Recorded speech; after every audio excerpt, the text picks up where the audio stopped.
Hi everyone. So I wanted to take a minute to show off my website and some of the new additions into my Unity shop.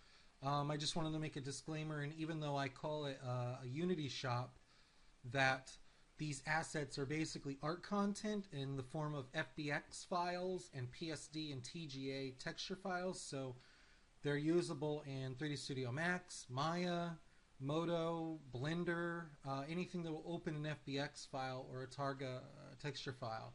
So definitely not stuck to Unity. I like to use Unity, so I provide the art assets and Unity package files so that you can import them.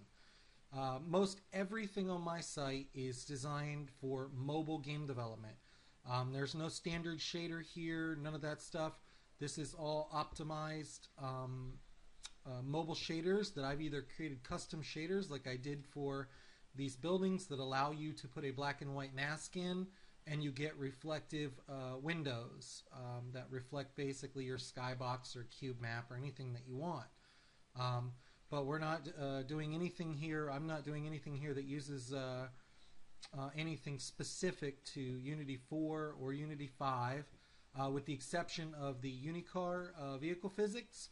They are built around Unity 5, and so much so that I had to make a separate page with video tutorials, documentation, demo, and basically a description of all the different classes and everything in a contact form, because this was built around a lot of the new Unity 5 PhysX changes.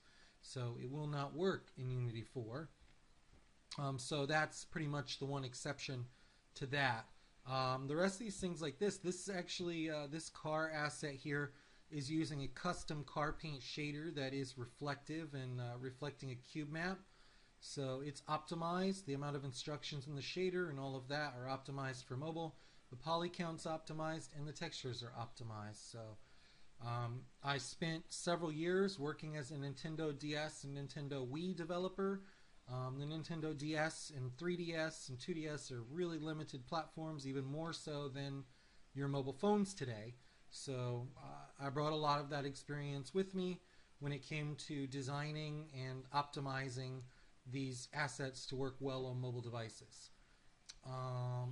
What else?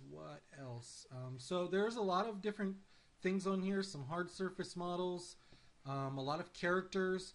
I provide links to performance tests that show that we can, like for this was crazy. At some point I had almost up to 200 animated characters, and we're keeping at 30 to 40 frames a second with that. So it's pretty optimized. Some of these things too, most of them, like for instance this car, you can try out a WebGL demo and actually drive this car around, or you can look at these GIF turnaround animations and see what the 3D model looks like. I would recommend just driving it around the level and to get a feel for for what it looks like in a real-world scenario. Plus, some of these links for your driving it actually use the Unicar vehicle physics. So if you like how that's working, then that would encourage you probably to look at that too. For instance, on this asset, there's a lot of these linked to YouTube videos where I turn around in it. And here's an example of the mobile optimized, really low poly.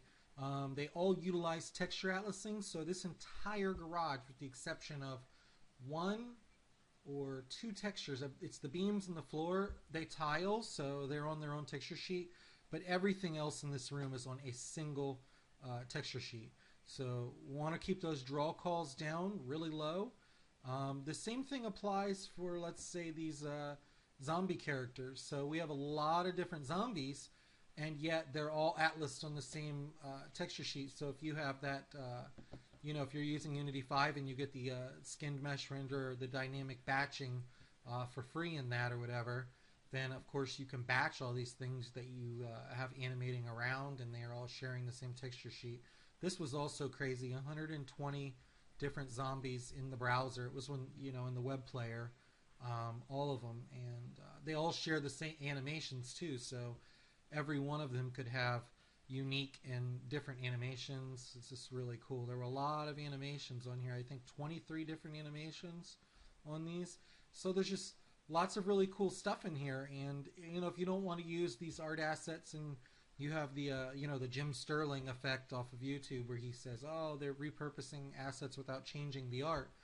Then these are really great benchmark assets too, where you just change the textures, repaint textures, put decals on these things, tweak the models a little bit. This car pack was really insane. It was like 48 different vehicles, and I provide all this detailed information on if you are going to benchmark on your devices. This is what the LOD poly counts are for each vehicle at each LOD. So really good information. And this also came with an optimized car paint shader that did some really simple reflections on the environment based on a reflection texture. So really cool stuff. And I just wanted to share this. If you're not into self-promotion and marketing, there's also a free section here under resources where you don't have to buy anything. These are all free blueprints, super high resolution for building models of old-timey ships. There's particle effect packs in here that are pretty cool. There's an orthographic racing kit where the AI races along this spline against you, and it actually goes through checkpoints and keeps laps and positions. Menu systems, some very simplistic buggy truck physics that are pretty robust. All kinds of cool stuff in here that's free. So feel free to drop by the site and check out the free stuff and just download and take some of that stuff and learn from it or build a project off of it. So I just wanted to share all of this with each of you guys, and hopefully you come by and check it out and give my website a visit. Thanks for watching.